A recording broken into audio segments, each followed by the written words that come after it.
এটা আমার পানের বরজ। এই যে দেখছেন অনেক অনেক পান আমার এই বরজে।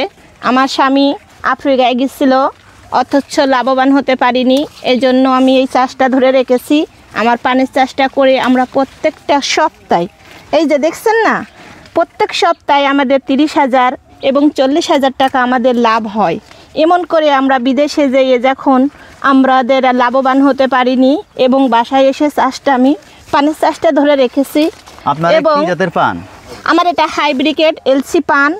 এবং আমার স্বামীও থাকে, এখন গিয়েছে বাজারে পান বিক্রি করতে। যখন সে থাকেন আমি মাঝে মাঝে এসে দেখে যাই সব সময় বরজটা কেমন আছে। মাঝে মাঝে এই যে ঝুলান দিতে হয় এবং লতা ছিঁড়ে যায়, যাওয়ার পরে আমাদের সব সময় এটা খেয়াল রাখতে হয় যেন নষ্ট না হয় এবং পড়ে না যায়। দর্শক, একজন নারী উদ্যোক্তা কীভাবে এই পান চাষ করে স্বাবলম্বী হচ্ছে আজকের আমি আলোচনা করব। আশা করি কন্টিনিউ আপনারা আমার সঙ্গে থাকবেন। অনেকেই বলে পানের পাতা গুণের টাকা, আসলে কি সত্য?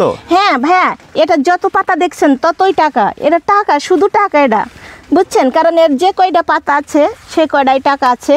কারণ পাতা বিক্রি আমি যতই করছি ততই টাকা পাচ্ছি। অনেক উন্নত, লাভবান হয়েছি আমরা দুজনে। আপনারা দুজন কত বছর এই পানের চাষ করছেন? আজ থেকে আমরা 16 বছর আগের থেকেই পানের চাষ করছিলাম, কিন্তু আমার স্বামী আমার কথা শোনে নাই, বলে আমি বাইরে যাব বাইরে যাব। এমন করে বাইরে চলে যায়। তিনি সেখান থেকে লস খেয়ে বাসায় এসে এখন প্রতিনিয়ত আমরা 30 থেকে 35-40,000 টাকা পাওয়ার থেকে সে অনেক অনেক লাভবান। তিনি বলেন আমি আর কখনো বাইরে যাব না, আমি পানের চাষটাই ধরে রাখবো। কিন্তু করে আমরা অনেক শান্তিতে আছি এবং আমরা টাকার পরেই ঘুমাই আছি। আসলে কি সত্য আপনারা টাকার পরে ঘুমায় আছেন? হ্যাঁ ভাইয়া, এই যে যতগুলো আপনি এই যে একটা একটা পাতা মানে কি আপনি বুঝতেই তো পারছেন, যে কয়টা পাতা ছাড়া হবে সেই কয়টাই টাকা। আপনার এই খেতে কতগুলো পান হতে পারে? আনুমানিক কয় লাখ হবে মানে? আনুমানিক না হলেও তো 10 লাখ পর্যন্ত হবেই, না হলেও সর্বনিম্ন আপনি 8 লাখ ধরে রাখেন। আপনার এই ক্ষেতের এরিয়া কতটুকু? এই যে আমার এরিয়াটুকু 40 শতক। আপনি প্রতি বছরে এখানে কেমন টাকা বেচা কেনা করতে পারেন? আমি প্রত্যেক বছরে 8 থেকে 9 লাখ টাকা বিক্রি করতে পারি। এখানে কি কি কাজ বেশি করতে হয় পান খেতে? যা পানের পাতা ভালো হবে, পানের গাছ ভালো হবে, গাছের পাতা লাল হবে না? পানের খাদ্য সবচেয়ে বেশি পরিমাণ হচ্ছে আপনার খোল হলো দেয়া গোড়ায়, এবং মাটি যেন শিকড় না দেখা যায় সুন্দর করে দেয়া, এবং লতা যেন ভেঙে না যায়, গাছটা যেন সুন্দর থাকে। এভাবেই আমরা পরিচর্যা করে থাকি, কিন্তু সবচেয়ে প্রধান খাদ্য হচ্ছে মাটি এবং খোল।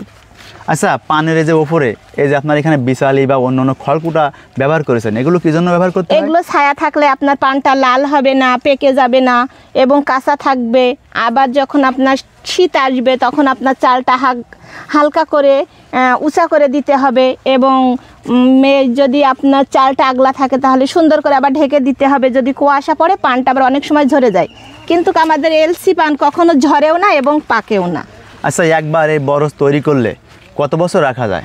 10-12 বছর রাখা যায় ভাইয়া। আপনাদের এই বরজের বয়স কত বছর হয়েছে? এই ধরেন মনে করেন যে 5 বছর পর্যন্ত হয়েছে। আজকে কতগুলো পান বিক্রি করবেন আশাবাদী?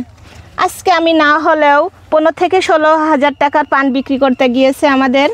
আচ্ছা, আপনি যেমন আপনার স্বামীর সাথে সহযোগিতা করছেন, প্রত্যেক নারী যদি এভাবে সহযোগিতা করে তাহলে কেমন লাগবে বলেন?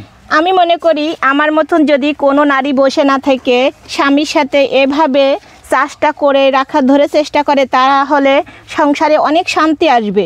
কারণ মহিলারা সবসময় বাসায় পরিশ্রম করলেও হয় না, অনেক সময় নিজের জন্যও, নিজের ফসলটা ধরে রাখার জন্য চাষটা করা আমি মনে করি সবচেয়ে উচিত, কারণ আমাদের অনেক সুখ আসবে।